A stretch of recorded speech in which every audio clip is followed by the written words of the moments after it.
What's going on, everybody? Corey and Ken here from Healthier Home Products. How you doing, people? We're driving here, folks. We're driving. Yeah, we're driving. This is a similar look, and we're going to take this out for a second because I have to tell you, you need to stop doing this. Just stop washing your car altogether. Let your car get super dirty. I'm kidding. You're not going to do that. Right. You're not going to do that. But there is something you can do that will increase your healthy intake of oxygen and things that you need, and things that you don't need, you can just leave at the car wash. We're going to explain. And to explain, I'm going to go ahead. I'm going to press play on this short video. Ken's going to walk us through what we're seeing here and what's happening. The floor is yours, Ken. Yeah.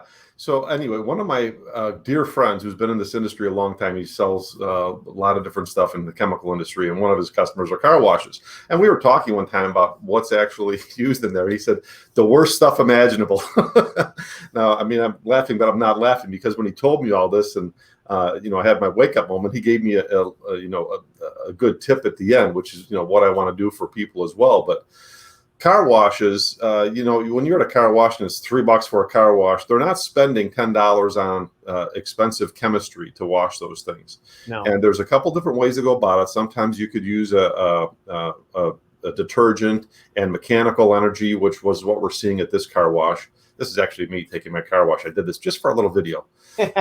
That's certainly something that can happen. But these are pretty aggressive chemistries that are used in these car washes. They just want to get that dirt and that road film and those, there's a lot of soils on there. When you hit a bug, it's like lacquer on your car. It really is difficult to get off. So you're using a pretty aggressive chemistry to get those off. Because everybody pays for it. They want to see a clean car at the end of the day. They're not really thinking about the chemistry. A second approach, and it's very common as well, it's a two-part chemistry. You're using a high alkaline caustic solution, which is very bad. It's like oven cleaner type stuff. Yeah. Very, very aggressive stuff. And then the second part of the solution is a very low acid. It's a hydrofluoric acid, and they react, and it will clean the car. But independently, these are very nasty, nasty things to have, and they will irritate your skin. They'll irritate your eyes. They'll irritate your lungs. Every time you breathe in an irritant like that, it inflames the tissue, which is, it's a problem for us. You may cough. I mean, when I was shooting this, I was actually coughing in this because I would have taken my advice at the end here, but I wanted to show you what I was doing. But you will irritate your lung tissue. Well, if you've got a child in the car, or if you've got a little pet in the car, which a lot of us do, bring our pets with, they have very tiny, by comparison, bronchial tubes and lung airways. So inflammation's even more problematic for those friends of ours. But the worst part of all this is not only are you using this chemistry, but your car has only got about 100 cubic feet of air inside of it. Yeah. And you're drawing all of this nasty chemical inside your car in this very confined space. So you're breathing this in. Well, the solution is right there, what I just showed on there. And this, most of the time, 80% of the time, I don't know if that statistic was true, but somebody told me 80% of the time our heat or our air conditioning's on in our car. Probably true. You got the fan on all the time. Well, if you've got the fan on, it's drawing that air right outside the car in. And if you're in a car wash that is just blowing up with chemicals, you're pulling that right into your car, right into your lungs, right into your kids' lungs, right into your pet's lungs. So shut off that fan. Before you go in that car wash, shut off that fan. It's such a simple thing to do. And again, my friend, when he told me this, I couldn't believe what I was hearing. I thought, I should know better. Inherently, I should know better. I know what I know. I mean, I cannot believe I didn't think of this on my own, because I've been in car washes and you got a little coughing, going on because your body's trying to get rid of this crap that it's breathing in. Well, when he told me, shut the fan off, I thought, boy, that's pretty freaking smart. And now everybody I've showed this to, everybody I've told this to, they're like, thanks for the great advice. So I thought, Corey, this is a tip we're going to lay on our people, because everybody could do it. Everybody should do it. It costs nothing. It makes me nothing. It makes you nothing. But you know what? It brings a smile to our face knowing we've helped some people out there with doing the right thing. Don't breathe in hydrofluoric acid. Don't bring in caustic solutions. make your life a little bit better, make your kids and your pets' life a little bit. When I was a kid, I loved going through the car wash, not thinking about what was going on. We played a song Car Wash when we go through the car wash sometimes. I'm not even joking. Like the song yeah. Very, very funny. Yes. We do it. But okay, so what about new car smell? Like, is that the same thing then?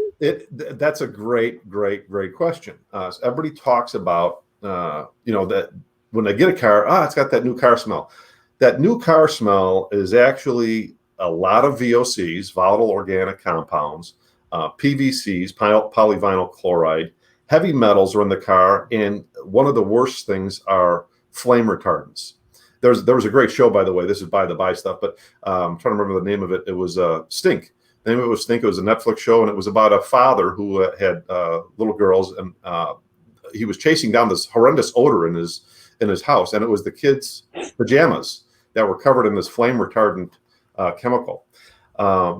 So yeah, these things are really it's known as off-gassing in a new car, off-gassing. And for me, it was something I always noticed. Now, I'm not a new car guy. I don't get new cars every year. I keep the cars for a long time. But I always have noticed when you get a car, the inside of the windows are really, really slimy, and it's hard to get this stuff off. No matter how much you clean, it's really difficult to get off. And there's a reason that car is off-gassing plastics and all this other stuff we're talking about. And it is really difficult to get off glass, but it's on everything, including it's what you're breathing inside that car. And there's a couple things, we can go into deeper on what those effects might be, but we know that the VOCs, PVCs, flame retardants, heavy metals, heavy metals will bioaccumulate in your body. And there's just myriad, I don't want to go into all that stuff with heavy metals, whether it's lead, zinc, nickel, all of this stuff. Your body doesn't metabolize this stuff. Yeah. And as they accumulate, they cause a lot of serious problems. A lot of dentists right now it used to be mercury amalgams they put in your teeth. My dentist, it's all composites right now. There's no more mercury in my mouth. I've had this conversation with him, and it's just I don't want it in there. But these things are in cars as well. They're on the steering wheels. They're in seats. The heavy metals. So there's some things we can do to mitigate some of that effect in there. One of the simple things you should do if you get a new car, heat and airing it out is a tremendous way to get those chemicals off gassed. If you let your car sit in the sun and put the windows down just a little bit, obviously if you're in Florida with a lot of rain, you might not have to question it, but heat is a very good way to accelerate the off gassing in that car. And you really want to do this for several months of that new car. But then you want to open up those windows to give that off gassing somewhere to go. And you could do it other ways too. You could, some people put heaters inside the car. Some people turn the heat on with the car. But anything you could do to raise the heat inside that car, and the sun's a great one, just give it a way to off gas out. But that's probably one of the best things you could do. And over the course of a couple months, it is exponential. What will fall off if you use that heating and airing out method? You'll drop that level of off gassing by a huge factor. I think this is huge information, right? Because we associate that smell with like pleasant. Oh, it's a new car smell, right? They even have like air fresheners that don't even get me started, right? That smell like new car smell. But I guess the thing is like, Ken, how are we supposed to know when it's like a safe level for us to leave the windows open? I know that, it just doesn't smell as strong, but there's no way to measure this kind of stuff, is there?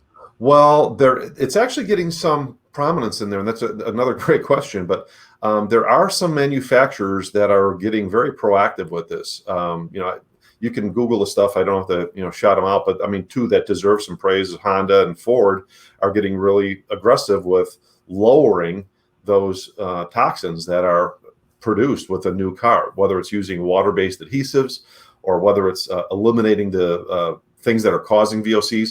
Flame retardants are probably one of the big issues, though, because they just continue for the life of the car.